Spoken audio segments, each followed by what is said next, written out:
Bueno, el día de hoy está con nosotros Mónica Fernández Balboa. Ella es actualmente la directora del Instituto para Devolver al Pueblo lo Robado y nos va a presentar pues la reactivación de las subastas. Bueno, obviamente, ¿qué es el INDEP? ¿Qué hace? ¿De dónde obtiene los bienes que se subastan posteriormente?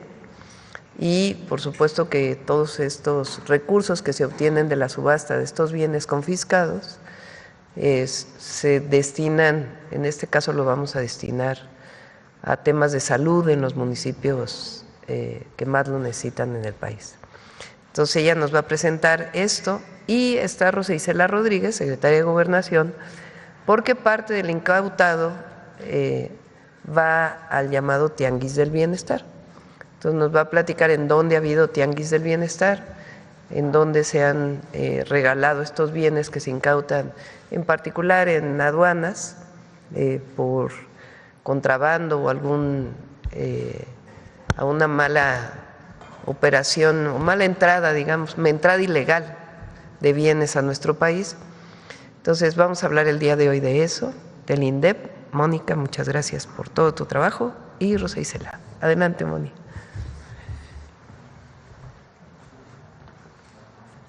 ¿Aquí o allá? Creo que van a pasar primero un video. Un video primero. Gracias. ¿Sí? ¿Sabes qué es el INDEP? El Instituto para Devolver al Pueblo lo Robado, fiel a su creación en el año 2020, es un organismo público del gobierno federal que administra y da destino, con una perspectiva social y austeridad republicana, a los bienes activos y empresas improductivas para el Estado que han sido decomisados o abandonados, con el objetivo de devolver a la sociedad los recursos obtenidos de actividades ilícitas o corrupción. Actualmente el INDEP reitera su compromiso para dar un nuevo enfoque a la administración, registro y destino de los bienes. Cada bien administrado por el INDEP se traduce en bienestar para las mayorías. Una de las actividades del instituto es realizar subastas en sus diversas modalidades. Atendiendo las instrucciones de la Presidenta de la República, la doctora Claudia Sheinbaum Pardo, siempre con un enfoque social, se apoya a las comunidades con mayor rezago, a los que menos tienen, generando recursos y otorgando apoyos que contribuyan a una mejor calidad de vida. Así, a través de las diferentes donaciones a estados y municipios, por medio del Tianguis de Bienestar, se atienden las demandas de justicia social. También el INDEP canaliza apoyos económicos a través del Gabinete Social de la Presidencia de la República, que se utiliza para distintos proyectos prioritarios en todo el país, contribuyendo así con el desarrollo económico de México. INDEP, Instituto para Devolver al Pueblo lo Robado. Gobierno de México. Muy buenos días, con su permiso, señora Presidenta. Buenos días a todas y a todos, señora secretaria, compañeras, compañeros.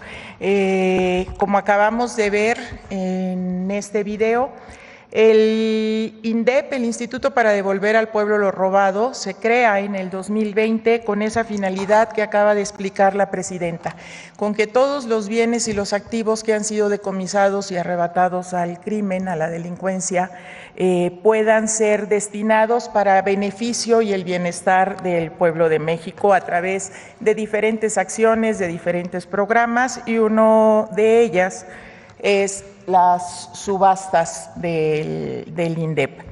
En este sentido, nuestra Presidenta nos ha instruido de forma muy precisa a hacer una revisión exhaustiva de nuestros procesos para poder implementar acciones que nos permitan generar recursos en la legalidad y transparencia para cumplir con este objetivo. Además de las acciones como la que encabeza nuestra Secretaria de Gobernación del Tianguis del Bienestar y decía el desarme y sea la paz, estamos también haciendo estos procesos de comercialización que hoy les estamos presentando. En primer término, explicarles que los bienes que nosotros tenemos para subastar y para los procesos de comercialización tienen su origen en procesos judiciales, como lo acabamos de decir, embargos, decomisos de la delincuencia, de lo que han sido desde hace muchos años también pues los crímenes y delitos, ya sea de cuello blanco, ya sea fiscales, del crimen organizado, etcétera. Entonces, si podemos seguir. Hoy hacemos una primera subasta con estos bienes que hemos podido revisar y percatarnos y cerciorarnos de que estén libres de procesos judiciales todavía en curso, de que estén en buenas condiciones, que cubran con todos los requisitos, y a partir de mañana se publica en los medios de comunicación y en la página, en el portal de subastasindep.gov, todas las bases de venta y la convocatoria formal para que desde mañana arranque la subasta. Aquí en la subasta podemos encontrar muchos bienes de diferente naturaleza, terrenos, casas de habitación, locales comerciales, vehículos, joyas y muchos más con estos orígenes que acabamos de mencionar. ¿Cómo? Tranquilo, no, deja que se vea. Sí. La anterior. La anterior.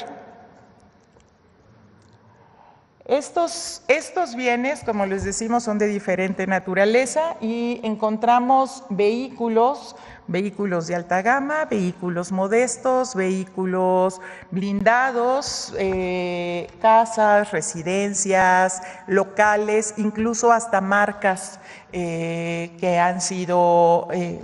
les han sido retiradas a personas que han incumplido con la ley. ¿Cómo participar en la subasta? Para participar en la subasta en línea, lo primero que hay que hacer es inscribirse en el registro único del INDEP para poder tener, digamos, un nombre y un usuario para poder participar en las subastas. Hay que consultar las bases, la convocatoria y las bases de venta en la página. Entrar inmediatamente a partir de mañana, pueden ya entrar al listado de los bienes que se están subastando en esta ocasión, que van a corresponder a 218 bienes inmuebles y 145,429 bienes muebles, además de algunos activos financieros. Una vez que uno ya decide por qué quiere participar, en qué bienes quiere participar, tiene que, hace clic en la página y lo mandan inmediatamente, le mandan un correo donde le dan una liga para pagar la garantía. Para poder participar y que sea serio, hay garantías que se pagan en cada una de las modalidades, sean bienes muebles o bienes inmuebles. Y se paga esta garantía que al final, si no resulta ganador de la subasta, se devuelve esta garantía. En caso contrario, pues se toma a cuenta de todo el pago que se va a ir haciendo. Y a partir de eso puede realizar las ofertas. Quiero decirle, señora presidenta, que en el tema de los registros, abrimos una fase de revisión de todas las personas que estaban registradas en el sistema y abrimos una fase de actualización. Se registraron más de casi 7,000 personas al día de hoy y hay otros 6,400 que están en proceso, que no han terminado su acreditación para poder participar. Cualquier persona física o moral pueden inscribirse en el registro único. Es muy sencillo, solo deben de entrar a la página que dice registrounicoindep.gov.mx en el apartado Regístrate aquí. Y los documentos o la información que se pide es también muy sencilla, es la identificación oficial, la CURP, el comprobante de domicilio, la constancia de situación fiscal y en caso de que deseen participar como empresa es su acta constitutiva o su poder notarial. Esto es uno de los ejemplos de los bienes que estamos subastando. Esta es una casa habitación que es una residencia muy grande, muy conocida además allá en Zapopan, que tiene 3 niveles, cochera para 4 automóviles, 5 recámaras, baño, oficina, comedor.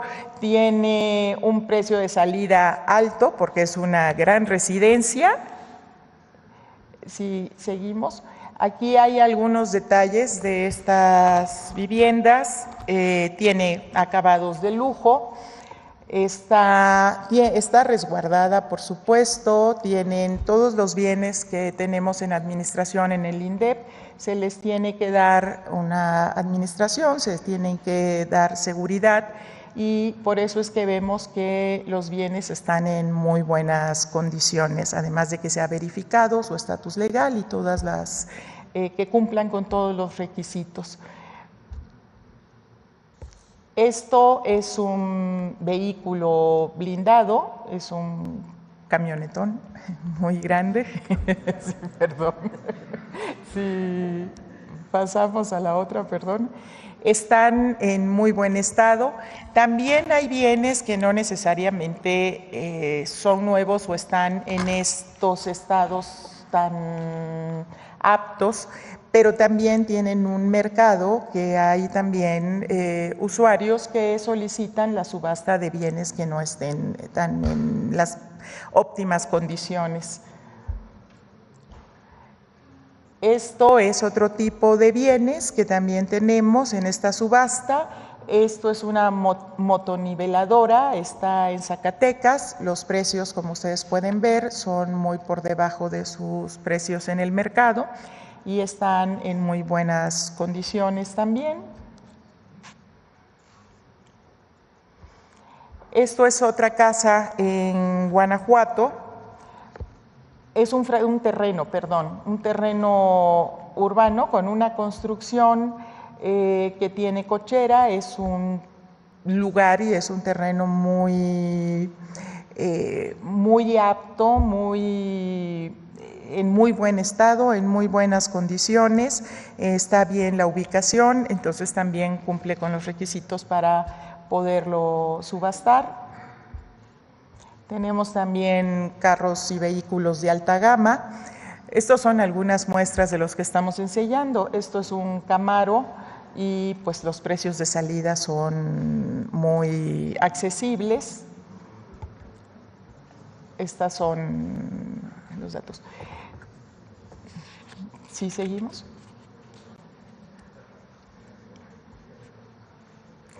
Todos los bienes que nosotros estamos poniendo en subasta.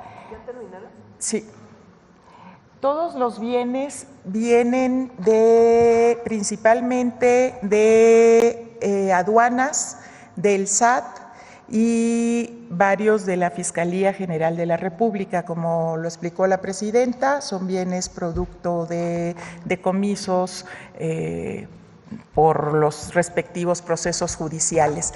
Entonces, estamos aquí haciendo un reconocimiento. ¿Cuándo termina la subasta? La subasta termina el 6 de agosto, va a estar abierta todos estos días y tienen tiempo de sobra para entrar, revisar y además si quieren visitar alguno de los muebles o de los inmuebles para verificar, ir personalmente, también en la página se señala cómo pueden hacer el contacto para ir a los almacenes o ir a los inmuebles y hacer la verificación que se quiera hacer. Y prácticamente eso es todo, señora presidenta. Decirle que reconocemos a aduanas, al SAT y a la Fiscalía por el esfuerzo y que nos mandan las cosas para poder cumplir con esto. Y ahorita están mandando más cosas que nunca, pero con trabajo nos damos abasto, pero estamos listos y los invitamos a todas y a todos a participar en esta subasta. Está todo muy cuidado, muy transparente, tenemos la presencia del órgano interno de control, de notarios públicos, entonces no me queda más que invitarlos y decirle, Presidenta, que estamos cumpliendo su instrucción. Gracias. El 7 de agosto te invitamos para ver cuánto recaudamos para centros de salud y hospital. Sí, con mucho gusto. Adelante. Con su permiso, Presidenta, muy buenos días a todas y a todos. Muy buenos días a la subsecretaria y a la directora. Hoy, por instrucción de la Presidenta Claudia Sheinbaum, estamos aquí para informar los resultados del programa Tianguis del Bienestar. Esta actividad del Gobierno de México es parte del eje de atención a las causas que originan la violencia y tiene como propósito devolverle a la población lo que por derecho le corresponde. Una de las variables que se consideraron para elegir a los municipios de este programa es la marginación. Es la Presidenta quien nos ha pedido a todos los servidores públicos atender a la población en territorio para llevar bienestar a quien más apoyo se requiere, con humanismo y solidaridad. Tenemos claro que la prioridad son los más necesitados, que se encuentran a veces en las regiones más apartadas del país. Por eso la exigencia de contribuir entre todos a mejorar las condiciones de vida de la población y a disminuir las desigualdades. Con ese propósito, el 3 de junio pasado, a la fecha, llevamos más de 1.463.000 bienes nuevos incautados en aduanas o, como aquí lo explicó la directora general del INDEP, en otros lugares, siempre incautados a la delincuencia organizada o a la delincuencia de cuello blanco, así como 63.2 toneladas de artículos, se entregaron a más de 35.700 familias. Para ello, se visitaron 16 municipios en los estados de Guerrero y Oaxaca en esta ocasión y llegamos a 74 comunidades cuyos habitantes en pobreza o fueron afectados por el huracán Eric. Solo en Guerrero atendimos la montaña. Visitamos 6 municipios: Coajinicuilapa, San Nicolás, Ometepec, Metlatónoc y Cochoapa el Grande, y también en otra zona, Acapulco, algunas colonias. Y hay que decir que, como ustedes saben, el caso de Metlatónoc y Cochoapa el Grande, pues figuran como municipios que tienen, pues son los más marginados del país, con la más de pobreza. Ahí estuvimos en 15 comunidades, donde fueron beneficiadas 22.204 familias. En tanto que en Oaxaca visitamos 10 municipios: Santiago Tapextla, Santo Domingo Armenta, Santiago Llano Grande, San José Estancia Grande, Santiago Pinotepa Nacional, Santiago Jamiltepec, Villa Tultepec, San Juan Bautista Lo de Soto, Santa María Huazolotitlán y Mártires de Tacubaya. Llevamos artículos nuevos y de primera necesidad a 13.593 familias de 59 comunidades o agencias de la costa de Oaxaca en lugares de difícil acceso por las afectaciones del huracán. Estuvimos ahí donde estuvo la presidenta Claudia Sheinbaum, en Corralero, en La Palma, en Los Hornos, Pajaritos, El Ciruelo, El Tamarindo, Lagunillas, El Ranchito, El Vizcaíno, El Conejo, Motillas, El Tamal, lo del Riaño, Banco de Oro, La Noria y El Jícaro, solo por mencionar algunas. Ahí entregamos a la población los artículos nuevos, incautados, que permanecían almacenados. Y así vamos a continuar hasta cumplir con la instrucción de la presidenta para entregar bienes de manera gratuita a la gente que más lo necesita. Con este fin, se ha hecho todo un despliegue de personal de distintas dependencias del Gobierno de México, encabezadas por la maestra Rocío Bárcena, subsecretaria de Construcción de Paz. Así, personal de la Secretaría de Gobernación, de la Secretaría de la Defensa Nacional, de la Guardia Nacional, de la Secretaría de Hacienda y Crédito Público, a través del Servicio de Administración Tributaria, así como del Instituto para Devolver al Pueblo lo Robado, de la Secretaría Anticorrupción, que también siempre está presente, y de la Administración General de Aduanas. Además, siempre agradecer el apoyo de los estados y los municipios visitados. Agradecer a todas y a todos su compromiso con esta labor, que realizan con convicción servidoras y servidores públicos, con profesionalidad.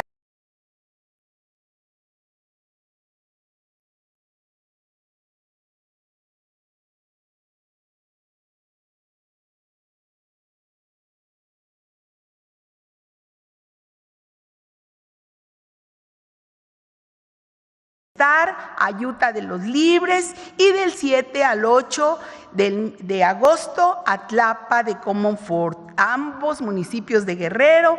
Ahí también atenderemos a familias.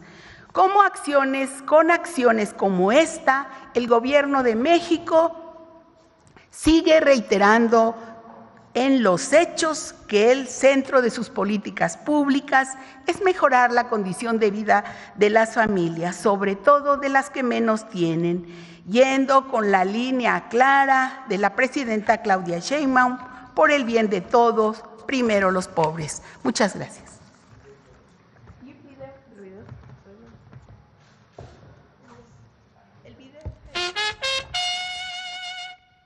En poco más de un mes, el Tianguis del Bienestar ha recorrido municipios de alta vulnerabilidad, incluidos aquellos afectados por el huracán Eric en Guerrero y Oaxaca. Ante la esperanza que surge de la adversidad, a las familias que vieron interrumpido su ritmo de vida, les decimos, aquí está su gobierno, no están solas y no están solos. Servidores y servidores públicos han entregado de manera gratuita artículos nuevos y de primera necesidad a 35,797 familias de municipios de Guerrero, en Acapulco, Coajinicuilapa, San Nicolás, Ometepec, Metlatónoc y Cochuapa el Grande. Y Oaxaca, en Santiago Tapextla, Santo Domingo Armenta, Santiago Llano Grande, San José Estancia Grande, Pinotepa Nacional, Santiago Jamaltepec, Villa Tututepec, San Juan Bautista Lode Soto, Santa María Huatzolotitlán y Mártires de Tacubaya.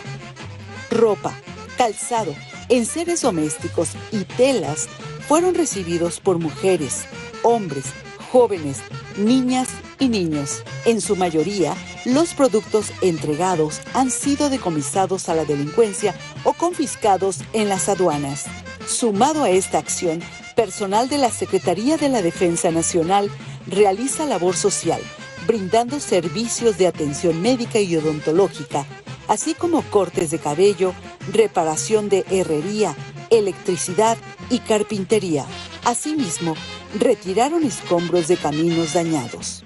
La estrategia es coordinada por la Secretaría de Gobernación y participan la Defensa y la Guardia Nacional, la Secretaría de Hacienda y Crédito Público a través del Servicio de Administración Tributaria, el Instituto para Devolver al Pueblo lo Robado y la Administración General de Aduanas, la Secretaría Anticorrupción y Buen Gobierno, así como autoridades estatales y municipales.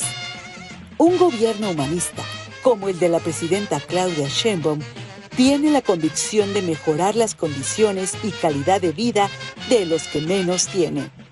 El Tianguis del Bienestar es solidaridad, es humanismo, es justicia social. Listo. Adelante, vamos a ver. A ver, aquí que no.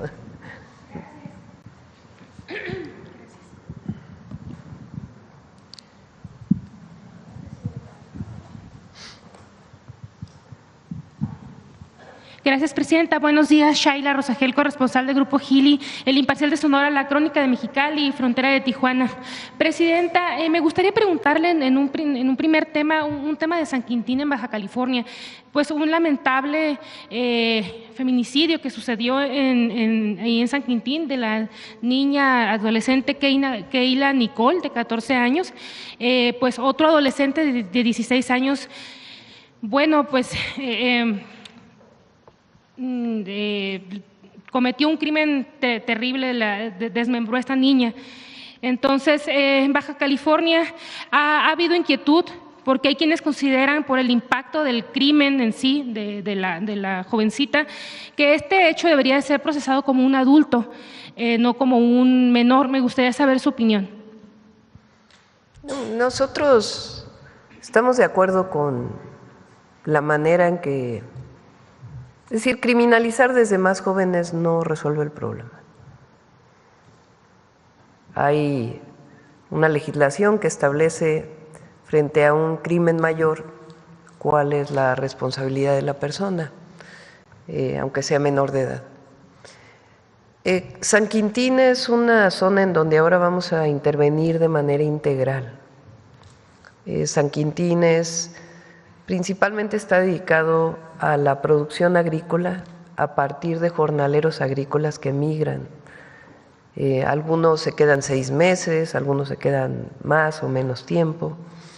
¿Por qué me refiero a esto? Porque una parte tiene que ver evidentemente con la responsabilidad personal frente a un crimen y que tiene que ser juzgado por las autoridades judiciales, pero la otra parte tiene que ver con un problema social que hay en particular en San Quintín y en otros lugares. Y no se trata de estigmatizar a un lugar, sino sencillamente de describir que son zonas en el país que han crecido a partir del trabajo de los jornaleros agrícolas. Es una zona, por ejemplo, de alta exportación de cherries y de otros productos. Tienen ingresos muy altos por la exportación, quien se dedica a la exportación, y sin embargo los trabajadores no viven en las mejores condiciones y todavía hay muchos esquemas de contratación que no son formales. Ahí hay un hospital que se está terminando de lo que era IMSS Coplamar, que ahora regresó al IMSS. Se van a hacer guarderías, se están fortaleciendo las escuelas. Ya la Secretaría de Bienestar está haciendo un censo en San Quintín, casa por casa, para saber quiénes son migrantes, de qué grupo o de qué pueblo indígena vienen, y poder hacer una intervención integral en esta zona del país, particularmente Baja California, igual que lo vamos a hacer en otros lugares. Entonces, por supuesto que hay que atender el tema judicial, pero además hay que atender de manera profunda la situación de vida en San Quintín y en otros lugares dedicados principalmente a la agricultura a partir de jornaleros agrícolas migrantes. Porque finalmente una condición así puede generar pues un ambiente de descomposición social. Muchas gracias, presidenta. Hay que apoyar a las familias. Eso es a lo que nos referimos cuando decimos hay que atender la causa más profunda de una situación de violencia. Muchas gracias, presidenta. En otro tema, en entrevista con la Red por los Derechos de la Infancia en México, a raíz del asesinato de las 3 niñas en Hermosillo, nos indican que en su análisis la Secretaría de Salud en su registro de lesiones a menores de edad muestran un aumento de 2021 a 2022. Ellos de Redim dicen que son las últimas cifras que han podido revisar. Este aumento es de 14% de casos que llegan a los hospitales, o sea, los casos que ya no se pueden ocultar, que llegan con lesiones. ¿Podría darnos la Secretaría de Salud los datos más actuales de este tema de lesiones en menores? Y bueno, Redim también señala que de acuerdo con el Secretariado Ejecutivo en el país, son asesinados con arma de fuego 60 menores al mes. Ellos dicen que ha bajado en este sexenio porque en el sexenio anterior eran 64 en promedio al mes.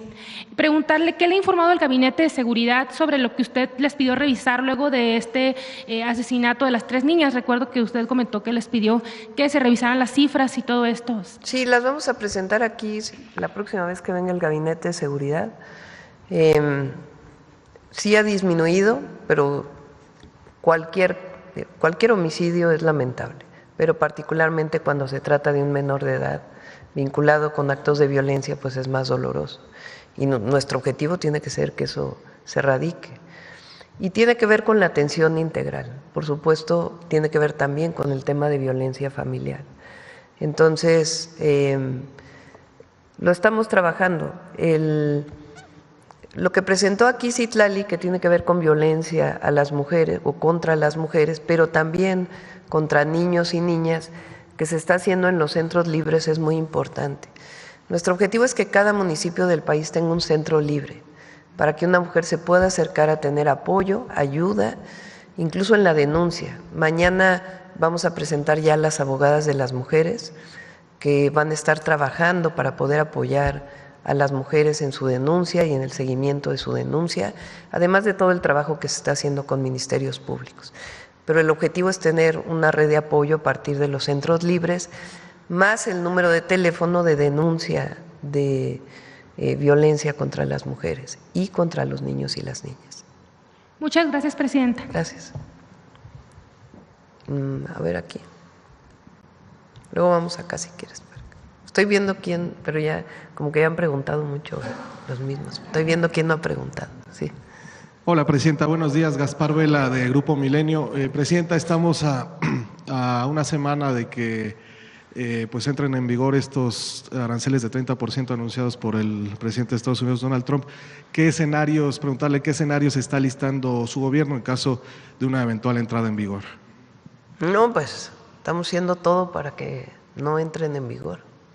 Entonces, hay un equipo trabajando en Estados Unidos con la Secretaría de Comercio, del Tesoro, e hicimos pues una serie de propuestas que tienen que ver con el Plan México y también con disminuir el déficit comercial, que es una de las preocupaciones del presidente Trump. Se puede disminuir el déficit comercial a partir de distintos mecanismos que no afecten a la economía de México. Entonces, hemos estado haciendo una serie de propuestas y ya las presentamos aquí, pues esperando que lleguemos a un acuerdo. ¿Buscaría alguna comunicación con el presidente de los Estados Unidos? Si es necesario, sí. La próxima semana vamos a ver si los equipos pueden encontrar un acuerdo. Pero estamos buscando esquemas que puedan obtener los mismos resultados. Al presidente Trump, la economía de México desde el Tratado de Libre Comercio, el primer tratado y después el TEMEC, en mucho se dedicó a la exportación, pues gracias al propio tratado. Durante el último periodo del presidente Biden, pues incluso hablamos muchísimo del llamado nearshoring, que era la relocalización de empresas de Asia en México que facilitaban la cercanía para la exportación. Entonces eso hizo que aumentaran las exportaciones de México a Estados Unidos como parte del tratado comercial. El presidente Trump y su administración pues no quieren que siga aumentando esta diferencia entre lo que exporta Estados Unidos a México y lo que exporta México a Estados Unidos. Que hay que aclarar que son principalmente de empresas estadounidenses, pero pueden generarse esquemas que permitan que aun cuando se siga exportando, pues haya más comercio entre México y Estados Unidos y esto disminuya digamos, la diferencia a favor de México. Entonces hicimos una propuesta muy concreta y la están analizando y esperamos pues que esto nos ayude a resolver hacia adelante. Entonces, mientras se revisa completo el tratado. ¿Se estaría solicitando o buscando entonces esta comunicación la próxima semana? Vamos a esperar. A ver, esta semana, a principios de la próxima, el presidente Trump va a una reunión de viernes a martes y de todas maneras se está trabajando con sus equipos y vamos a esperar, y si es necesario, pues haríamos la llamada también. Ok. En otro tema… Pero confiamos en que podamos llegar a un buen acuerdo. Ok, muchas gracias, Presidenta. Sí. En otro tema, el domingo pasado el secretario de Seguridad, Omar García Harfuch, decía que las facciones de los Chapitos y los Mayos están mermadas tras el combate de las fuerzas federales. Preguntarle si este debilitamiento, si ustedes han detectado que este debilitamiento se ha traducido en la reducción de tráfico de fentanilo del cártel de Sinaloa a los Estados Unidos. La reducción de fentanilo desde octubre que entramos nosotros a la fecha es del 50%, reconocido por las propias instituciones del gobierno de los Estados Unidos. ¿Qué quiere decir eso? Pues que se incauta más fentanilo en México y ya no cruza a los Estados Unidos.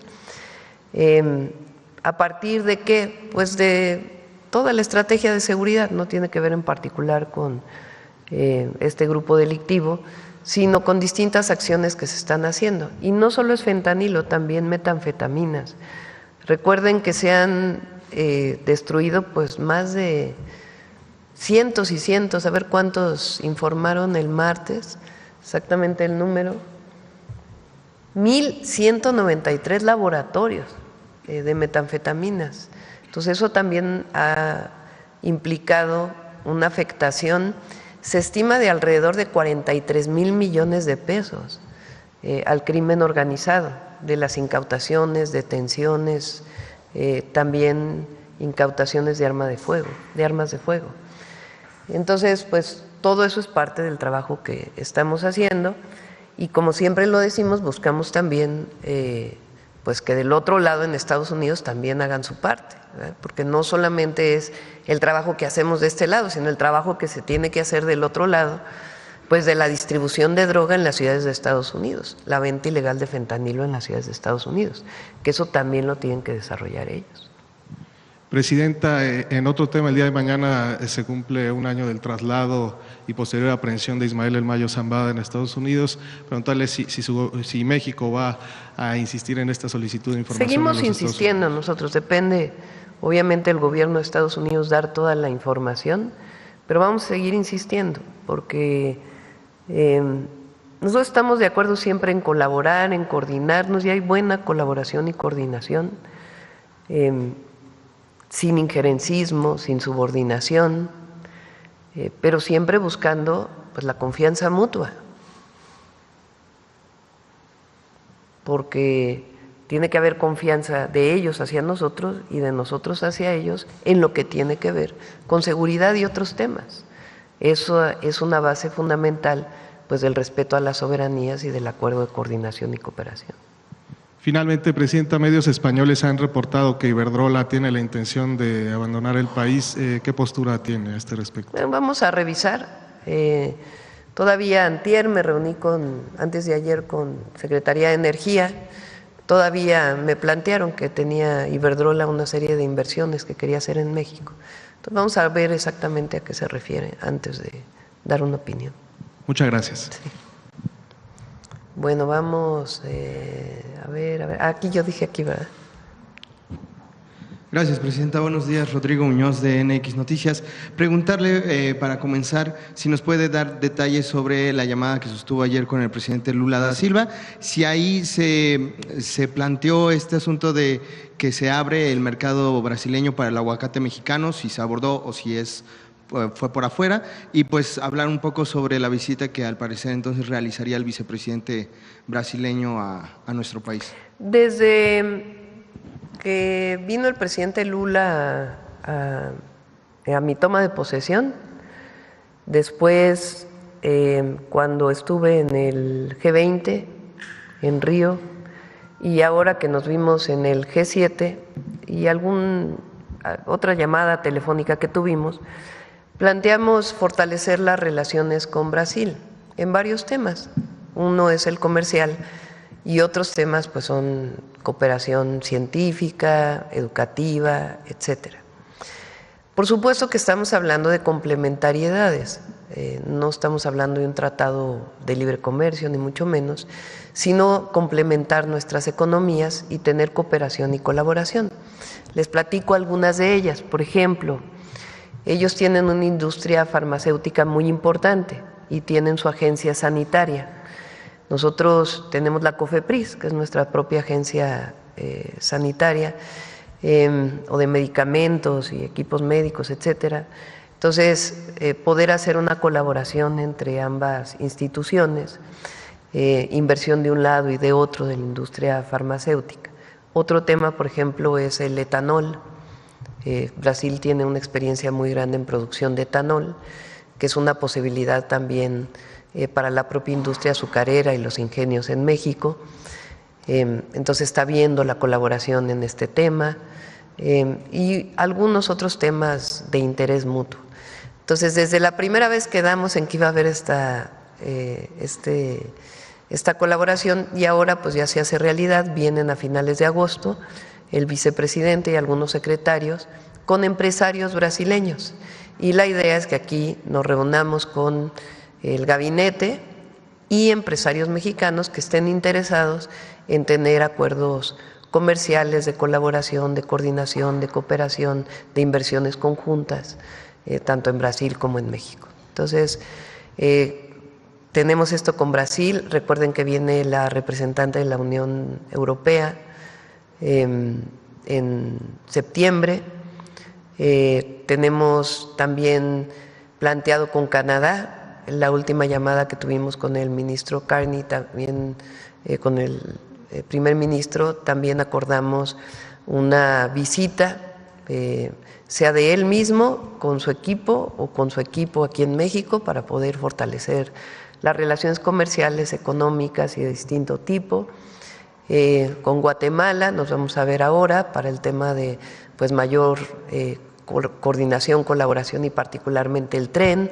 Con Belice también tenemos la posibilidad de que el Tren Maya pase por Belice y luego baje a Guatemala, entre otros programas de colaboración, y con otros países. Quedamos con Alemania también de fortalecer la colaboración, quedamos en el G7. Entonces, la idea también es que México, además del propio tratado comercial que tiene con Estados Unidos, fortalezcamos pues otras alianzas de colaboración, de cooperación con todos los países con los que tenemos tratado y con los que no tenemos tratado, ver las opciones de colaboración y cooperación, y uno de ellos, por supuesto, es Brasil. Presidenta, esta mañana se dio a conocer que la inflación desaceleró, se ubicó en 3.55%. Ven que decíamos que había 3 productos que estaban pegándole a la inflación el mes pasado: la carne de res, la carne de cerdo y pollo, y ya están pues regresando a su precio, y es una reducción importante, pasó de 4.13 a 3.55, y eso nos habla también del margen para que Banco de México pueda seguir bajando las tasas de interés, lo que nos ayuda también pues a aumentar las inversiones. Perfecto. Y por último, Presidenta, hace unos instantes el titular de la Agencia de Protección Ambiental de Estados Unidos, Liz Eldin, pues anunció que venía al país para un anuncio importante, ¿no? Respecto a… Sí, lo van a dar, se va a reunir con Alicia Bárcenas y Secretaría de Relaciones Exteriores. Hay con la Agencia de Protección Ambiental de los Estados Unidos en particular se está viendo el tema del río Tijuana. Recuérdense que se hizo la planta de tratamiento con el presidente López Obrador, que ya nos tocó inaugurarla a nosotros en San Antonio de los Buenos, para disminuir la contaminación del río Tijuana hacia la costa. Esa planta se va a ampliar y además hay otras acciones que fueron firmadas que tenemos que realizar, que vamos a realizar el próximo año para pues todo el sistema de saneamiento de la ciudad de Tijuana, de toda la zona conurbada de Tijuana. Y ellos también tienen que hacer inversiones. Y ahora se llegaron a acuerdos adicionales, además de lo que ya se había firmado. La verdad, este es un buen ejemplo, así como el tema del agua fue un buen ejemplo de cómo sentándonos con los equipos técnicos se puede resolver un problema que podía parecer irresoluble. En el caso también de la contaminación del río Tijuana, pues también se llegó a un muy buen acuerdo que ya va a ser anunciado más tarde por Alicia Bárcenas y el responsable de la Agencia de Protección Ambiental de los Estados Unidos. Es un muy buen acuerdo que se logró y se va a anunciar en un ratito. Gracias, presidenta. Buen día. Vamos a ver. A ver, aquí atrás. Gracias, presidenta. Muy buenos días. Arturo Pavón, de Chapucero y Efecto Colateral. Bueno, ya nada más para remarcar un poquito acerca de lo que fue lo de Iberdrola. El 46% que quedaría si es que salieran más empresas privadas en este rubro por un supuesto incierto en lo que es la certeza jurídica, del país. ¿Habría posibilidad de que se abriera más el mercado para empresarios mexicanos? ¿Habría posibilidad de darles apoyo para que estuvieran en este 46%?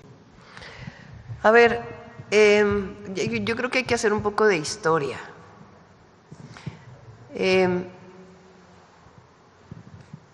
Desde 1992, ahora sí que ya me fui a la historia, Salinas de Gortari hizo un cambio, entonces se llamaba la Ley de Servicio Público de Energía Eléctrica. Entonces la Constitución decía que no podía haber generación privada de energía eléctrica. Eso decía claramente la Constitución. Para darle la vuelta, en la Ley de Servicio Público de Energía Eléctrica pusieron un artículo que decía: lo que no es servicio público es lo siguiente. O sea, le daban la vuelta a la Constitución para permitir la inversión privada. En uno de esos puntos estaba lo que llamaban el autoabasto de energía eléctrica. ¿Qué entendemos por autoabasto todos? Pues que si vas a consumir tanta energía eléctrica, pues tú mismo vas a generar lo que consumes, ¿cierto? Bueno, pero se dio origen a un sistema que se llamó sociedades de autoabastecimiento. ¿Qué quiere decir esto? Que se generaba electricidad por una persona en un lugar o por una empresa en un lugar y en otro lugar se compraba la energía. Eso estaba prohibido por ley, porque si un privado genera energía eléctrica, pues estaba prohibido por la Constitución que un privado generara energía eléctrica y menos que la vendiera a otro privado. Sin embargo, para darle la vuelta a la Constitución, empezaron a generar estas sociedades de autoabasto. Entonces, hay muchos todavía que están en ese sistema que incluso hoy es ilegal. Porque una cosa es el autoabastecimiento propio. Si hay una empresa que produce acero y quiere generar su propia energía eléctrica, pues la genera, a lo mejor lo que le sobra lo vende a Comisión Federal de Electricidad y eso sería el autoabasto de la energía eléctrica para esa empresa, para esa fábrica. Pero es muy distinto que en el sureste mexicano pongas generadores de electricidad eólica y que se lo vendas a una tienda en Nuevo León, usando las líneas de transmisión para transmitir la electricidad, que son de Comisión Federal de Electricidad, además sin pagar o pagando muy poquito por el uso de las líneas de transmisión. Estas sociedades de autoabasto eran ilegales entonces, después vino la reforma eléctrica de Peña, después vino la reforma eléctrica que nosotros hicimos y en la reforma eléctrica de Peña y en la que nosotros hicimos siguen siendo ilegales las sociedades de autoabastecimiento.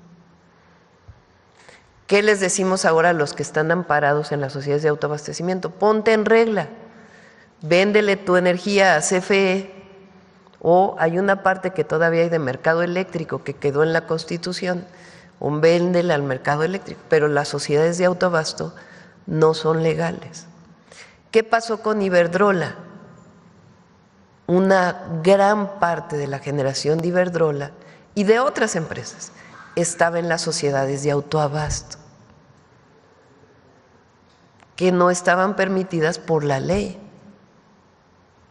Entonces, ¿qué hizo el presidente López Obrador en su momento? Bueno, a ver, ¿no te quieres poner en regla? Te compro tus plantas. Y se generó un esquema de compra de esas plantas a través de Banobras y de un fondo que está en Banobras que se llama Fonadín. Y se compraron las plantas de Iberdrola. ¿Con qué motivo? Pues para que CFE tuviera el 54% de la generación eléctrica. ¿Es un asunto solamente de convicción? No, es un asunto de estabilidad del sistema eléctrico nacional. A todos les conviene, empresarios, población, a todos tener una Comisión Federal de Electricidad fuerte. El 46% de la generación se queda para los privados. ¿Cómo pueden generar? Generan energía eléctrica y lo que generan se los compra CFE o lo pueden meter al mercado eléctrico, que todavía hay esa oportunidad.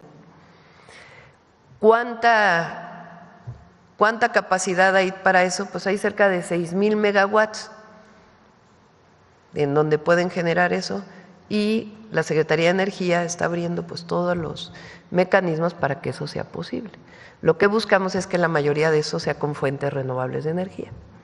Entonces, y están de acuerdo incluso los generadores.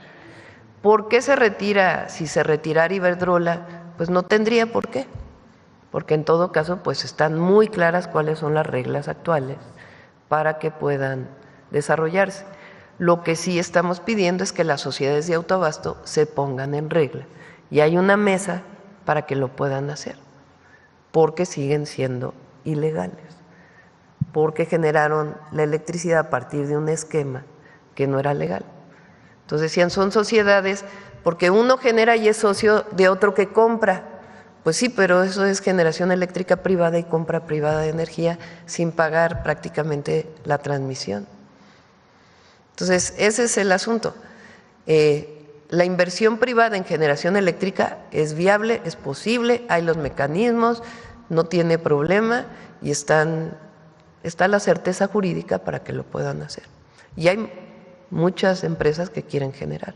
Y el 54% de CFE también está garantizada, sus formas de financiamiento, una parte con gas natural y otra parte con energía renovable. Muy bien, eso quiere decir entonces que Iberdrola ya no tuvo la oportunidad de influir aquí en el gobierno como lo hace en España, donde sí se vuelve dueña. Pues vamos a ver primero si es cierta esta noticia, y si es cierta, bueno, pues que expliquen por qué, pero no tiene que ver con que no haya certeza jurídica, sino sencillamente, pues, a ver, cuando se habla de Estado de Derecho quiere decir que todo el mundo se ponga en regla. Entonces, pues que se pongan en regla en el marco de la legislación mexicana, igual que lo hacen en España o en otros lugares del mundo. Gracias. La segunda pregunta es que, bueno, ayer presentó Por cierto, todo eso tenía que ver con un montón de negocios, de algunos, pero bueno, ya también es parte de la historia. Muy Adelante. bien. Ayer el secretario de Seguridad presentó un operativo junto con el fiscal general del Estado de México, el operativo Liberación, en el que se descubrió, después de las investigaciones que se hicieron con tiempo, a través de las denuncias al 089, sobre la extorsión que hubo para gente que quería construir o que quería alimentar a sus animales, pues tenían que hacerlo mediante un esquema de forzoso en ciertos lugares. Aprovechando este foro, porque mucha gente, como en tiempos anteriores, no le tiene mucha confianza a la denuncia. Yo le pregunté al secretario el tiempo de respuesta y qué es lo que se hacía para que la gente ya pudiera estar tranquilo una vez que hizo su denuncia. ¿Usted cómo le daría este llamado al pueblo para que denuncie? Bueno, por eso se abrió la línea del 089. Hay dos tipos de extorsión. Una es la telefónica y otra es, digamos, la presencial. En el caso de la telefónica, si hablan al 089, de inmediato se les da orientación de qué hacer y se les pide el número de teléfono a partir del cual recibieron la extorsión telefónica y se hace la investigación y se pide a las telefónicas que bajen ese número de teléfono. Si uno recibe una llamada que tiene que ver con una extorsión, lo que tiene que hacer es colgar, porque en general son extorsiones virtuales, se llaman, ¿no? Amenazas que no tienen que ver con la realidad.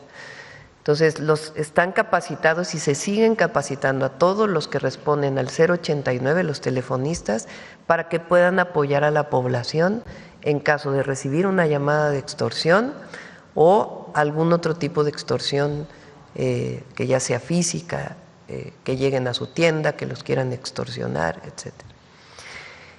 Ese número nos permite o le permite a la Secretaría de Seguridad y Protección Ciudadana y a las propias fiscalías iniciar una investigación sin que sea la persona la que tenga que ir a la fiscalía a denunciar.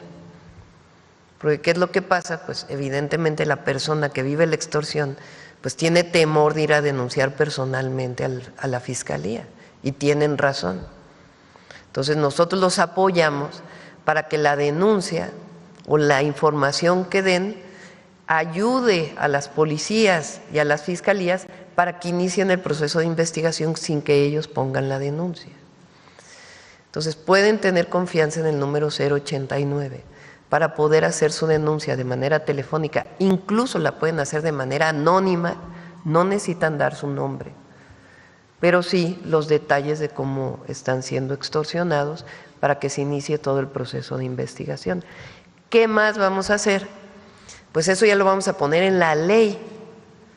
Se tiene que cambiar la Constitución para hacer una ley general y después todos los estados tienen que cambiar sus legislaciones para que la extorsión se persiga de oficio, que si se denuncia no tenga que volverse a denunciar y todo el proceso de la denuncia particular, sino en realidad los agravados, el agravio no es a la persona, sino es a todo el país, digamos.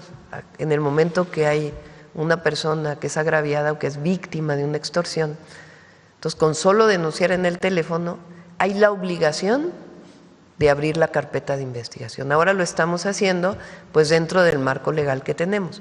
Con el cambio a la ley va a ser todavía más fuerte esta forma y nuestro objetivo es erradicar la extorsión y que la gente tenga toda la información pues para que no viva una situación difícil. Lo que pasó en el sur del Estado de México pues es que incluso había productos que estaban al triple en todas las tiendas de ciertos municipios porque obligaban al de la tienda a vender el ladrillo en vez de en cierto precio a un precio 3 veces más alto. A partir de las denuncias ciudadanas que se hicieron, inicia el proceso de investigación y la verdad trabajó muy bien la Fiscalía del Estado de México y se trabajó para poder hacer pues este operativo y se va a dar seguimiento para que en realidad pues haya desaparecido la extorsión en estos municipios. Gracias. Y para finalizar, Gretchen Whitmer es la gobernadora de Michigan. Ella se ha destacado por oponerse a las políticas restrictivas de los derechos humanos del gobierno de los Estados Unidos. Ella ha sido denostada por el mismo presidente. Él la menciona como that woman from Michigan, o sea, esa mujer de Michigan, de manera despótica. Ella pues ha sido férrea luchadora por los derechos humanos en el Estado y siendo Tiempo de Mujeres, usted como líder política internacional, ella como líder política en su Estado, y así como hay muchas más en todo el mundo, ¿habría la posibilidad de que en un momento dado de la historia, que todavía usted esté a cargo de la presidencia, pudiera hacerse un encuentro entre mujeres políticas líderes en el mundo? Pues sí se podría. Yo creo que ahorita hay que dedicarnos al país de tiempo completo. No niego esta posibilidad. El año pasado vinieron legisladoras de distintos países en un un esfuerzo muy importante que hizo la senadora Cintia, ¿cómo se apellida? López Castro. Y fue un encuentro muy bueno y se podría hacer otros encuentros de este tipo. Ahora, lo internacional pues es importante y sobre todo siendo mujeres es muy importante, pero sí hay que dedicarle el 99.99%, .9999% a México. Muchas gracias, buen día. Sí, a ver aquí. Gracias, Presidenta. Buenos días, Karina Aguilar, de Diario 24 Horas. Si nos pudiera comentar cuáles son los decomisos más onerosos que hicieron y que se van a subastar en esta nueva subasta del INDEP, por favor. ¿Quieres comentar, Mónica?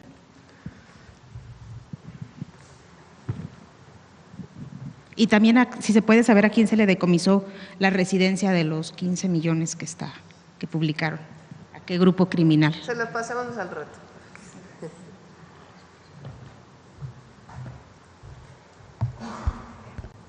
Gracias, Presidenta. Hay diferentes tipos de bienes, hay casas y terrenos desde que van de los 15 a los 20 millones de pesos y también muy pequeños.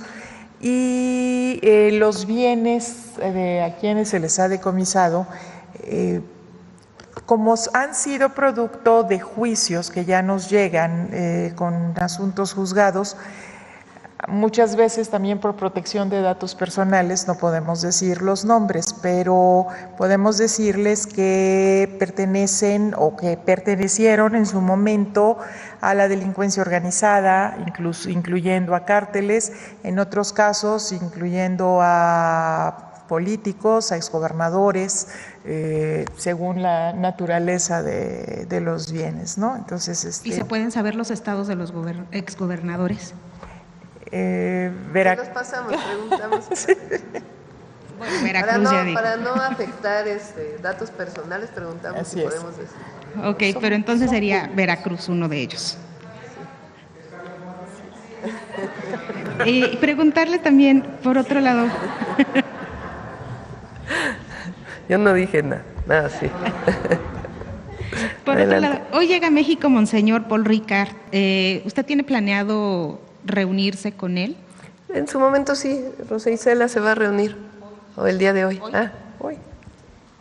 Y en esta reunión podrían hablar sobre una posible visita del Papa León. Sí, ¿se acuerdan que Rosa Isela fue a invitarlo Entonces, de parte sí se del tiene gobierno contemplado platicar del tema. Es uno de los temas.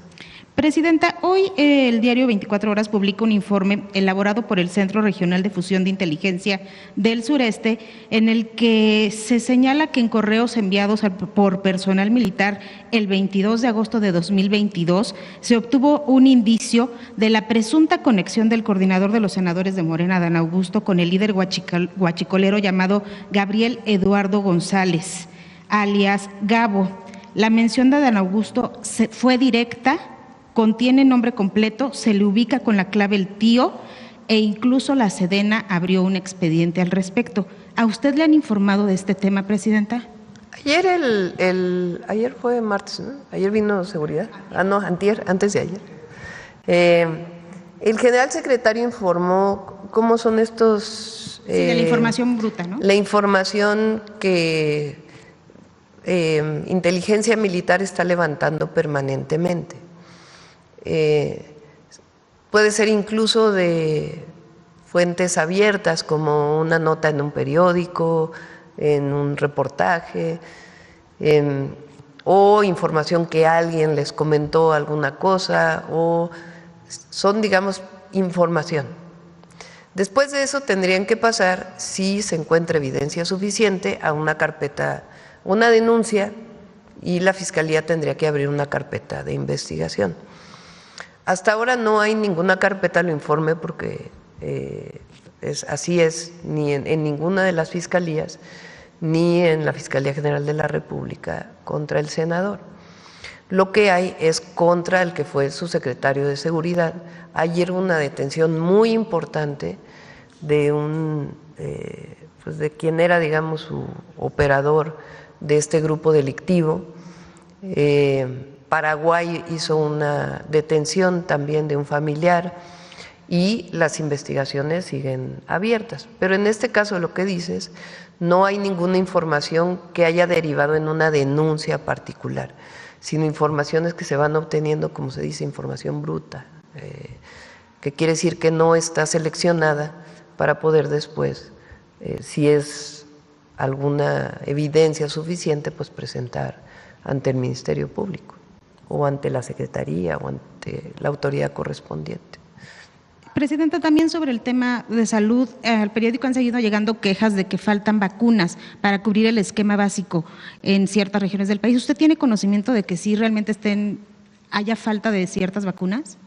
¿Vacunas? No. Vacunas, biológicos, sí. No, hay suficientes vacunas. O sea, a lo mejor es un problema de que no llegó a algún lugar a distribuirse y, por supuesto, si nos dan los datos, por supuesto lo seguimos. Pero en el caso, como lo mencionó Eduardo Clark en la última vez que estuvo aquí, la adquisición de medicamentos está al 96%. Están llegando los medicamentos y se va a fortalecer la distribución de medicamentos a todas las instituciones de salud pública, IMSS Bienestar, IMSS y el ISSSTE e incluso Pemex como institución de salud pública. Entonces, y el caso de las vacunas se han comprado todas. Entonces, habría que ver en particular en dónde es donde no hay abasto para que pueda enviarse de inmediato. Y también, regresando un poco al tema de las violencias de los infantes, existe una sesión pendiente, una sesión nacional de CIPINA con gobernadores que usted podría presidir. ¿Esta la tiene en puerta? ¿La han advertido Vamos a que tenga tener que una hacerse? reunión y a lo mejor ahí se puede aprovechar del ¿cómo se llama? El Sistema Ejecutivo de Seguridad. Es loco, todas estas organizaciones tienen sus nombres. Sistema Nacional Ejecutivo de Seguridad Pública, en donde participan todos los gobernadores. Vamos a tener muy pronto, por los cambios que hubo en la ley y el planteamiento que es importante que todos los gobernadores sepan, y ahí podría verse el tema de violencia contra niños y niñas. Muchas gracias. Sí. La reunión con el canciller del Vaticano. Es una reunión privada. ¿Quieres informar? Gracias. Yo, bueno, con permiso, Presidenta, yo preferiría que lo informara la diócesis o en este caso el personal, pues, acá de la Iglesia Católica, la jerarquía, porque somos invitados a una reunión, pero es una reunión privada.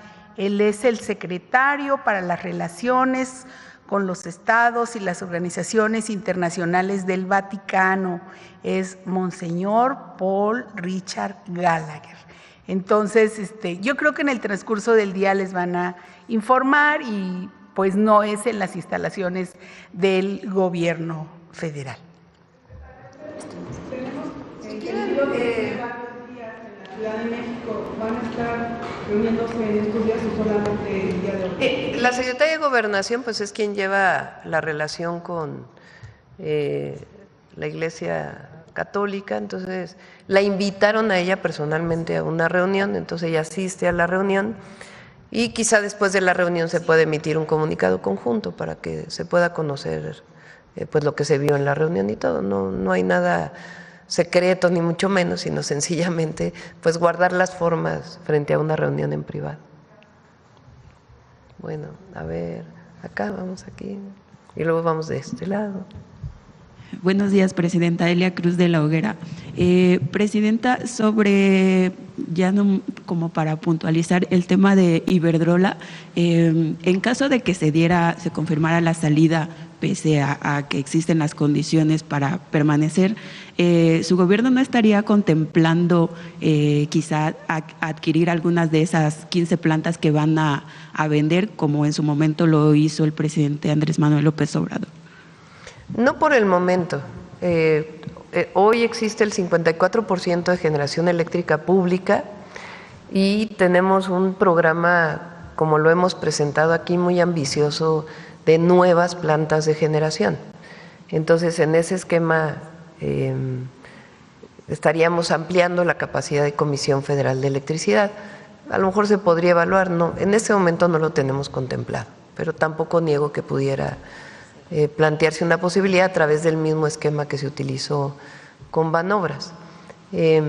Pero primero vamos a ver si realmente esta información es certera y en caso de que lo fuera, no hay ningún problema, es decir, hay muchas empresas que tienen deseos de seguir participando en la generación eléctrica en México. Gracias, presidenta. En el tema con Brasil, la llamada que sostuvo ayer con el presidente Lula, él planteaba o decía que iban a ampliar este acuerdo comercial que hay entre las dos naciones. Para ello se necesita como una nueva negociación, la firma de un nuevo tratado, pero con las nuevas condiciones y los nuevos sectores. Pues, a ver, tiene que ser complementario, porque nosotros obviamente tenemos muy buena relación con el presidente Lula y Brasil y México son las dos economías más importantes hoy de América Latina. De hecho, CEPAL sacó una publicación por ahí, traíamos una gráfica de cómo Brasil fue el país que en 2024 recibió el primer lugar en inversión extranjera directa y México fue el segundo lugar en recibir inversión extranjera directa de toda América Latina y el Caribe. Entonces, evidentemente, pues la relación entre nuestras economías deseamos que sea mayor. Tiene que ser complementaria, porque nosotros, pues evidentemente, no queremos sustituir lo que se produce en México. Justamente el Plan México es fortalecer más la producción de nuestro país. Entonces, no queremos sustituir lo que se produce en México por productos de Brasil, sino ser complementarios. Entonces, para eso es la reunión, para ver en qué temas somos complementarios, en qué temas se puede trabajar más, y no solo en comercio, sino también en inversiones conjuntas, por ejemplo, de empresarios mexicanos en Brasil o de empresarios brasileños aquí, que deseen pues, ampliar sus inversiones en distintos temas. Por ejemplo, la producción de etanol, si es factible en México o no, a partir pues, de las tecnologías que se han desarrollado. Hay una norma, por ejemplo, de que para 2030 el 5% de la turbocina que utilicen los aviones comerciales debe ser de cero emisiones de carbono y es principalmente biocombustible que proviene de productos agropecuarios. Entonces, México tiene que cumplir con ese 5%, pues nos interesa que se produzca más bioturbocina en México. Y en Brasil tienen experiencia. Entonces, ver si hay la posibilidad de inversiones conjuntas o de asesoría técnica. En fin, no solamente es que vendemos y que compramos, sino tiene que ver con cooperación para el desarrollo. ¿Prevén alguna fecha como para ya tener esta complementariedad? La reunión es en agosto, a finales de agosto. Creo que es 26 y 27 o 27 y 28 de agosto. Viene este grupo de Brasil con empresarios brasileños y aquí tenemos que organizar para que todos aquellos empresarios mexicanos que estén interesados en asistir en esta reunión, que no solamente es protocolaria, sino que ya pues sea una reunión de trabajo para poder saber hacia dónde podemos fortalecer la cooperación. Ok, presidenta, gracias. En otro tema, hemos visto que ha ido escalando la política antimigrante del presidente Donald Trump. Ayer se dieron a conocer unas cartas que ha estado enviando ahora menores de edad a niños migrantes para, de cierta manera, amenazarlos que salgan de ese país o los van a encontrar, así les dicen, y que les van a iniciar procesos legales. ¿Cuál es su opinión ante eso, Primero hay que ver si porque no fue confirmada la información, hay que ver si se confirma. De ser así, pues obviamente no estamos de acuerdo, ¿no? Y en caso de ser mexicanos, pues estableceríamos toda la relación con estos menores de edad para poder apoyarles. Gracias, Presidenta. Finalmente, Presidenta, hemos visto algunas protestas de trabajadores del IMSS Bienestar que piden que se atienda la demanda de la basificación, y también de empresarios que son proveedores del IMSS Bienestar que dicen que no les han pagado los servicios y productos que proveen a esta institución. ¿Cuál es la alternativa que puede ofrecer su gobierno a estas dos demandas? Se está regularizando, o sea, hay adeudos que se revisó el contrato para ver si era factible lo que estaban solicitando y hay dinero, pues no hay problema en el caso de la proveeduría al IMSS Bienestar.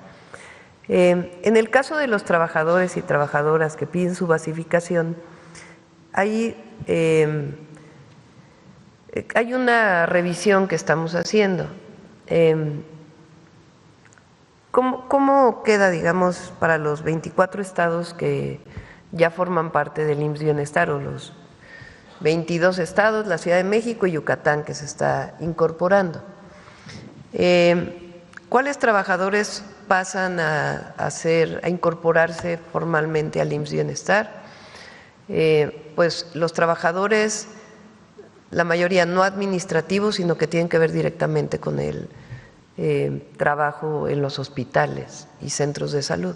Trabajadores de la salud, sean desde médicos, médicos especialistas, médicas, enfermeras, enfermeros, camilleros y todo el personal que está asociado a la operación de un hospital o de un centro de salud.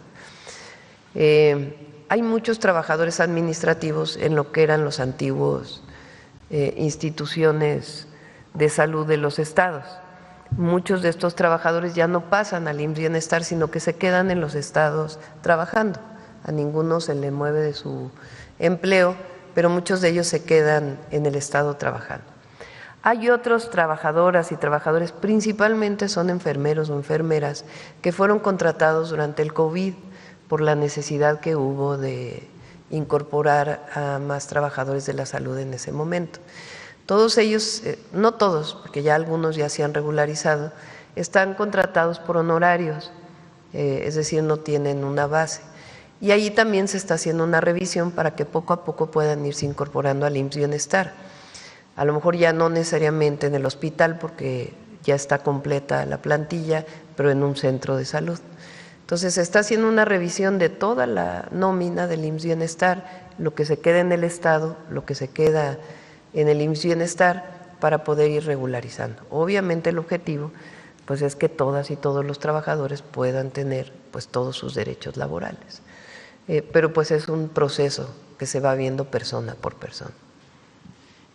Para terminar, y sobre todo ellos que ayudaron solidariamente en el momento del COVID, pues no se les puede dejar desamparados, ¿verdad? Pero se tiene que hacer una revisión para ver en qué centro de salud, cuáles centros de salud se van incorporando poco a poco. Para finalizar, Presidenta, ayer vimos un fortalecimiento del peso frente al dólar. Sí. Histórico. 18.57 creo que está. A ver si lo pone.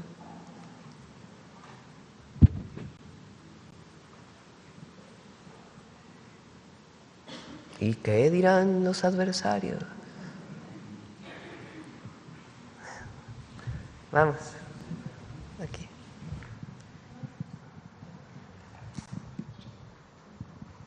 Presidenta, ¿cómo está? Buenos días.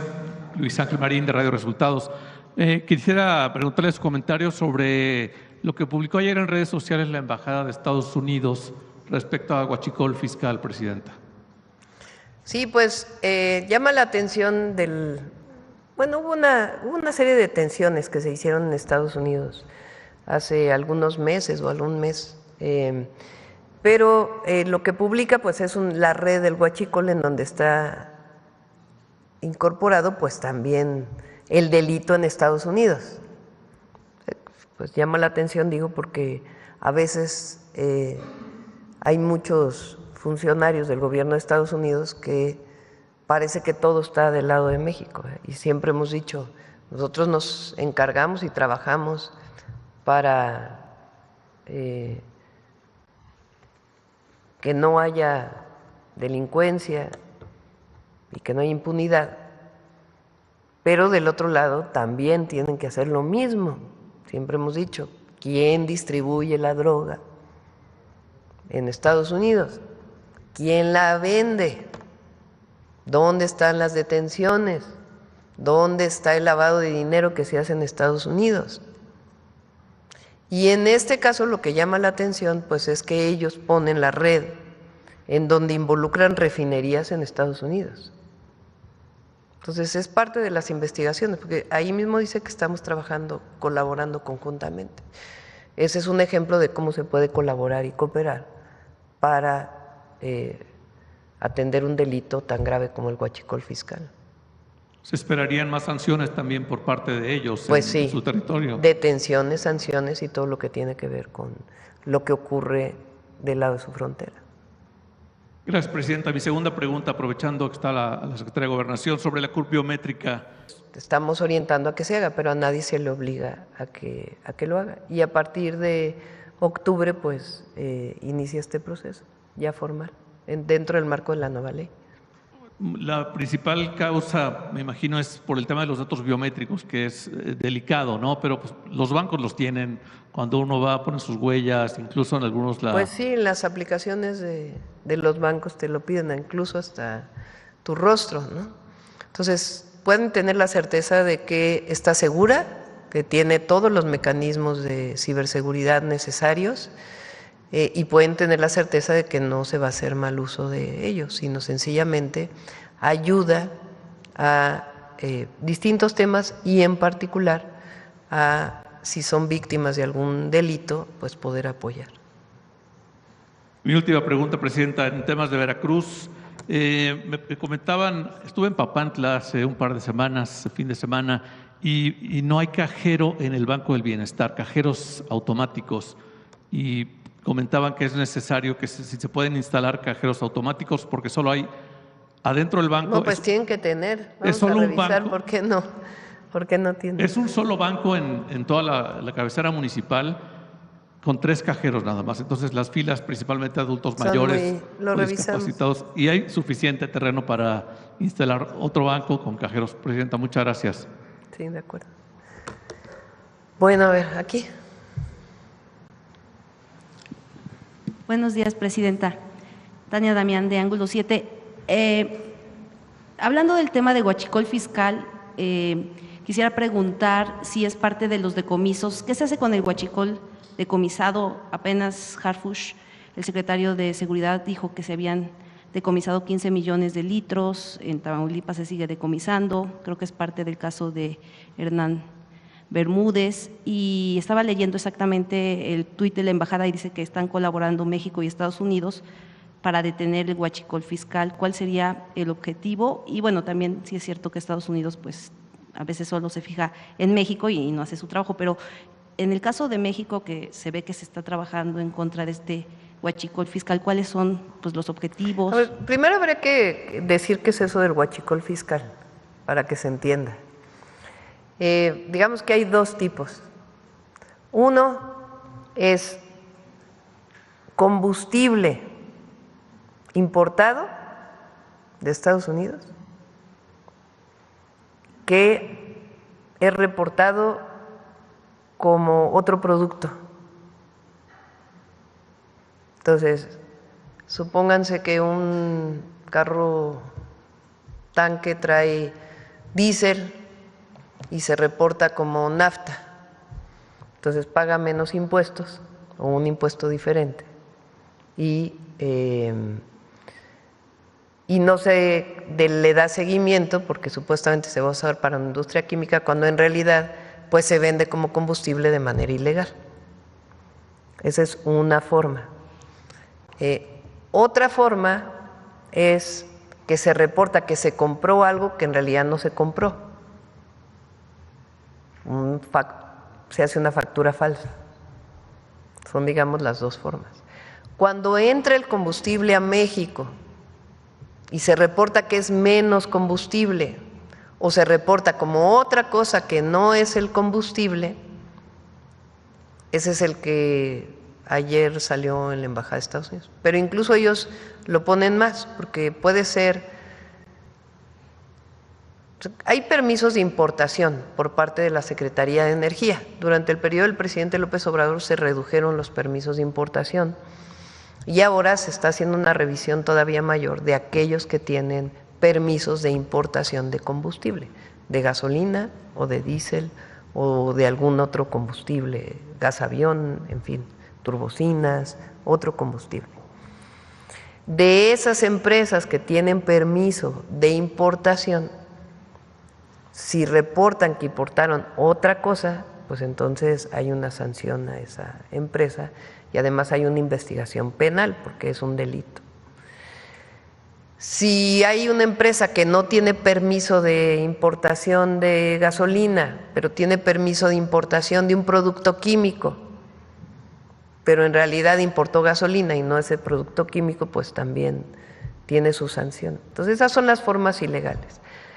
Ayer la Embajada de Estados Unidos lo que publicó fue todavía algo mayor, que es petróleo crudo que sale de México, se va a refinar a una refinería de Estados Unidos y entra de manera ilegal a México. Entonces, en esa parte, en ese posible delito, probable delito, se hace una colaboración. De todas maneras, si el combustible viene de Estados Unidos, pues hay que ver si el delito viene desde la refinería de donde salió o el centro de almacenamiento de donde salió la compra del combustible hasta México, o sencillamente hay una falsificación de documentos del importador. Todas estas confiscaciones, que se dice así, todo este producto confiscado que se ha estado haciendo de combustible, pues lleva más investigaciones, se detiene a alguien, de ahí se ve cómo fue que se quería importar y de ahí se da seguimiento para poder pues saber quiénes y cuáles y hasta dónde llega este involucramiento. ¿Y este huachicol confiscado se vuelve a usar o qué se le está haciendo? Sí, una vez, así como en el caso del INDEP, una vez que la Fiscalía termina su investigación con aquello que confiscó, se puede utilizar ese combustible, sea para Pemex o para para la defensa, por ejemplo. Claro que tienen que hacerse las pruebas para saber si el combustible es bueno, ¿no? Gracias, Presidenta. En otra pregunta, trabajadores de las universidades tecnológicas y politécnicas, hay 106 tecnológicas en el país y 64 politécnicas, son 170, comentaron, yo entrevisté a una… Nada más sobre el huachicol. O sea, vamos a llegar hasta las últimas consecuencias. O sea, las investigaciones están dando mucha información y nuestro objetivo es que todo sea legal, igual que en otros casos, que todo sea legal, que si hay combustible importado, que pague los impuestos que tiene que pagar y que sepamos a qué gasolinera va a ir. Entonces, toda esa parte que he platicado de todo lo administrativo que se está haciendo y todo lo penal, vamos a poner en orden esa parte del llamado huachicol fiscal. Gracias. Entrevistamos a una maestra de la UTP y nos comentaba, la Universidad Tecnológica de Puebla, que la Dirección General de Universidades Tecnológicas, pues ella solicitó que por qué no iba a haber incremento, aunque sea, ellos solicitan un 4% de incremento a todos los trabajadores, digamos, académicos, administrativos, porque todos los directivos de estas universidades tecnológicas sí lo tienen, el 4%. Entonces decía, porque digamos, los directivos de estas universidades tecnológicas sí lo tienen en 2025 y todos los administrativos y los trabajadores académicos no lo van a tener. Entonces la directora le comentaba que porque no se había movido el presupuesto. ¿En qué institución? Son todas las universidades tecnológicas del país, estamos hablando de universidades y… Pues que sea al revés, ¿no? Como lo hicimos aquí en el gobierno federal. Nosotros no vamos a tener incremento salarial. ¿Quién va a tener incremento? O sea, nosotros, todos los trabajadores de confianza. Quien va a tener incremento salarial es los trabajadores de base. Sí, porque de hecho en octubre siempre se hacía ese incremento y hay muchos trabajadores que piensan que sí se va a hacer, pero ojalá se pueda revisar ese tema, aunque sea el 4%. Y hay casos de trabajadores de universidades tecnológicas que hay muchos que son estatales, muchos de los tecnológicos. La mitad siempre es estatal y federal, digamos que es el tema de todo esto del tema administrativo, sí, pero en realidad quien tiene la batuta es la Dirección General de Universidades Tecnológicas e Institutos Tecnológicos. Claro que si la batuta dice que, bueno, la Federación dice que va, los estados tienen que aportar su parte, porque 50% va del estado y 50% de los salarios. Se revisa. Gracias, presidenta. Y finalmente, el tema del tren, que ayer ya comentaba el tren Puebla-México-Veracruz. El gobernador Alejandro Armenta señaló que ya tenía como 2 propuestas y también decía qué posibilidad habría de que pasara por el AIFA, o sea, que dijéramos de fuera del aeropuerto de Puebla, porque el aeropuerto de Puebla, y quiero preguntarle sobre los aeropuertos estatales que están manejando, bueno, ahorita la maneja la defensa y con quienes ya están teniendo reuniones, están muy subutilizados en el tema de carga. Por ejemplo, en el de Puebla solo se utiliza un 18%, o sea, de la capacidad. Y de qué manera se puede buscar que estos aeropuertos pues también puedan funcionar más para pues el tema de traslado de carga. Y el gobernador planteaba la posibilidad de que pasara aeropuerto de Puebla, AIFA, y me parece que tiene 2 rutas para esta. En el caso de ese tren, se está viendo la posibilidad de algunas nuevas vías para conectividad, pero se va a usar la vía existente de carga. Hay 2 vías, se está viendo cuál es la más factible, pero se va a usar la vía existente, no se va a construir nueva vía. Digamos que vamos a hacer los trenes al norte, terminar el tren Maya de carga, el tren interoceánico, y en este caso la conexión a Puebla y a Veracruz pues es por las vías existentes. Gracias. ¿Y qué se puede hacer para buscar que los aeropuertos que están en los estados se puedan fortalecer en esa parte, no se subutilicen tanto? ¿Tiene que ver la Secretaría de Comunicaciones y Transportes? Sí, pues son parte de un sistema aeroportuario de nuestro país. Entonces, no todos los aeropuertos tienen carga, dependiendo también pues de la logística donde estén. Entonces, pero planteamos que se revise con el gobernador. Gracias. Bueno, vamos con Carlos y terminamos. Okay. Doctora, ¿cómo está? Carlos Guzmán de 4 Media Telecomunicaciones Veracruz. Pues preguntarle de inicio de las reformas, por aquí la compañera de 24 horas hablaba sobre el tema de CIPINA.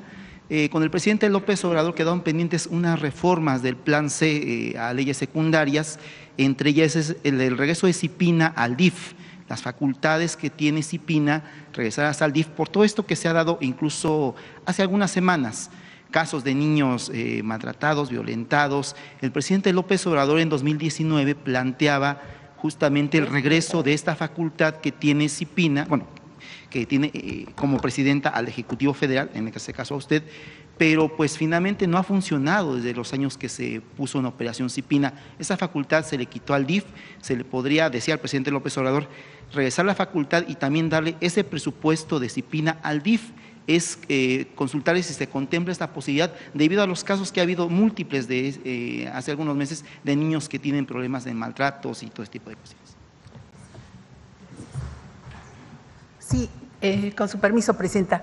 Sí hay un debate alrededor del tema que sí sería importante informar, dar un reporte sobre cómo está el tema en el país, pero sobre todo en algunas comunidades donde se ha acrecentado este tema. No es todo el país, hay zonas en donde efectivamente pues hay denuncias sobre maltrato, sobre violencia hacia niñas y niños.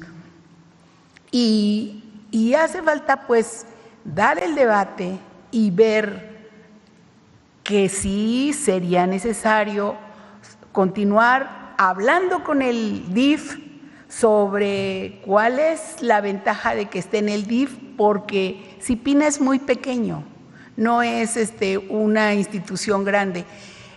¿Cuál es la fuerza de CIPINA? Las CIPINAs, digamos así, estatales. Pero sería importante ver también si sigue en gobernación como está actualmente o dependiendo de nosotros, es un área en la que se trabaja aquí, pero también pues sería importante ver la ventaja del DIF, puesto que allá está la Procuraduría de la defensa de las niñas, niños y adolescentes, en fin. Hace falta ahí seguir en la discusión, en el debate, pero lo más importante es que están trabajando de la mano actualmente el DIF y CIPINA y las CIPINAs de los estados en relación con el maltrato o el abandono hacia niños en algunas zonas del país. Pero estamos trabajando en esta parte, ¿no? Va a tomar todavía unos días, pero me parece que como estamos caminando actualmente, necesitamos hacer el balance en dónde estaría mejor y en todo caso ya tomar la definición. Ahora está acá y está trabajando bien con los gobiernos de los estados, incluso pronto habrá una reunión para atender los temas a los que aquí se han referido. Y también hablando de temas de reformas de lo que es en legislativas, por aquí está Mónica Fernández, que fue presidenta del Senado de la República hace algunos años, pero justamente en la época que estaba ella como senadora, pues le tocó esta reforma también del presidente López Obrador sobre el tema de lo que tiene que ver con revocación de mandato. El único gobernador que lo ha hecho, incluso hace algunos días que vino aquí a presentar la guelaguetza, fue Salomón Jara. Anunció que se va a someter a revocación de mandato. Es consultarle, doctora, si en este próximo periodo ordinario que empieza en septiembre se contempla entre las reformas prioritarias que pudiese usted mandar al Senado, a Congreso, pues este tema, este anhelo del presidente López Obrador de concretar de que los gobernadores también, incluso presidentes municipales, se sometan a revocación de mandato. Bueno, los presidentes municipales ya van a tener 3 años nada más a partir del 2030. Ya no se van a poder reelegir a partir del 2030. Entonces, pues ahí sería difícil una revocación, ¿no? Por el tiempo, digamos, que tienen de su mandato. Lo de los gobernadores, pues yo lo dejaría a los gobernadores, ¿no? Y que el pueblo evalúe.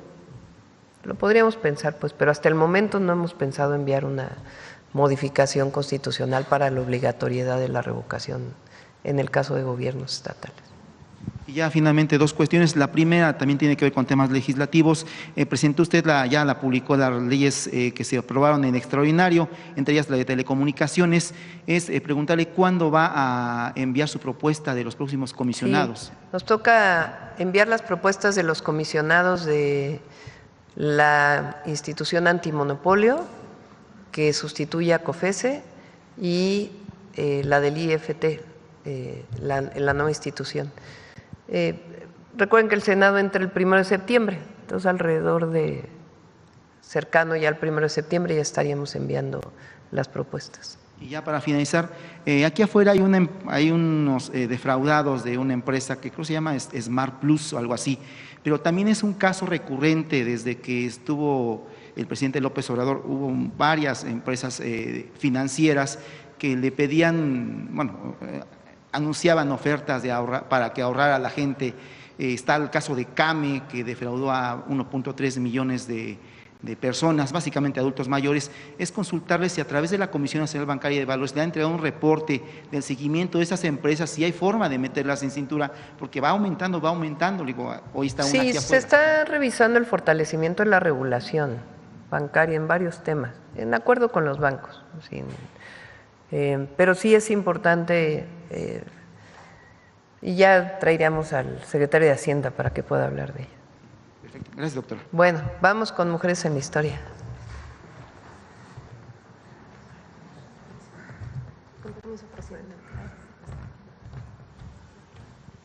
Gracias. Muy buenos días a todas y a todos. El día de hoy, en la sección Mujeres en la Historia, vamos a presentar una reforma que salió publicada en el Diario Oficial de la Federación este lunes pasado, 21 de julio. Es la reforma al artículo 18 de la Ley sobre el escudo, la bandera y el himno nacionales en materia de reconocimiento de las mujeres que han transformado nuestro país. Esta ley se publicó en el Diario Oficial en 1984. Veamos qué reformas han sucedido. Por favor. ¿Qué nos dice la reforma? Primero, en el artículo 15 nos habla acerca de el izamiento de la bandera. Estoy segura que han visto muchas ceremonias, tanto en edificios escolares como en edificios públicos o en las representaciones diplomáticas o consulares de nuestro país. El artículo 15 nos señala que se va a izar la bandera a media asta en conmemoraciones que tienen que ver con aniversarios luctuosos, por ejemplo, y a toda asta en aniversarios de natalicios o alguna celebración. Hasta el lunes pasado, ¿cómo estaba conformado este calendario cívico? Con 55 fechas emblemáticas de la historia de México, 38 de asta completa, como les mencionaba, y 17 a media asta. De estas, 23 fechas estaban vinculadas a 17 personajes masculinos, ya sea individuales o colectivos. ¿A qué me refiero? Por ejemplo, se iza la bandera en los natalicios o aniversarios luctuosos de Venustiano Carranza, de Benito Juárez, de Francisco I. Madero, pero también en fechas emblemáticas como la batalla de Puebla del 5 de mayo de 1862, el aniversario de la expropiación petrolera, la promulgación de la Constitución de 1857 y 1917, o en media asta por el batallón de San Patricio o los niños héroes, la batalla de los niños héroes en Chapultepec en 1847. Así estaba conformada. Con cada una de las reformas iban incorporando algunos personajes. El último fue Servando Teresa de Mier, todavía en el año anterior. Bueno, pues esta ley que lleva publicada desde 1984 hasta hoy día, pues en estos 41 años no involucraba la participación de ninguna de las mujeres que hemos revisado en la historia. Y de esa materia es esta reforma. Por favor. ¿Cuál es la iniciativa? ¿Qué es lo que se aprueba? Que se reconozca en materia en la materia se reconozca la importancia del papel transformador de las mujeres en la historia de México. Se incorporan 24 mujeres de distintas épocas y regiones de nuestro país y sobre todo que hayan participado en las 3 transformaciones de la historia de México. ¿Quiénes son ellas? Entre algunas de ellas tenemos a Rosario Ibarra, Leona Vicario, Sor Juana, Juana Belén.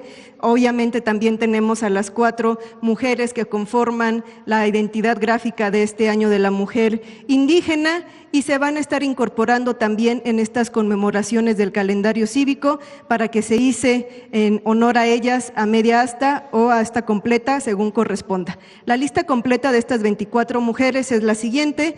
Tenemos a las revolucionarias Elvia Carrillo Puerto, a la primera médica Matilde Montoya, también la revolucionaria María Arias Bernal, del periodo de independencia Gertrudis Bocanegra, Josefa Ortiz y Leona Vicario. Están en estos momentos agrupadas por sus fechas de natalicio o aniversario luctuoso.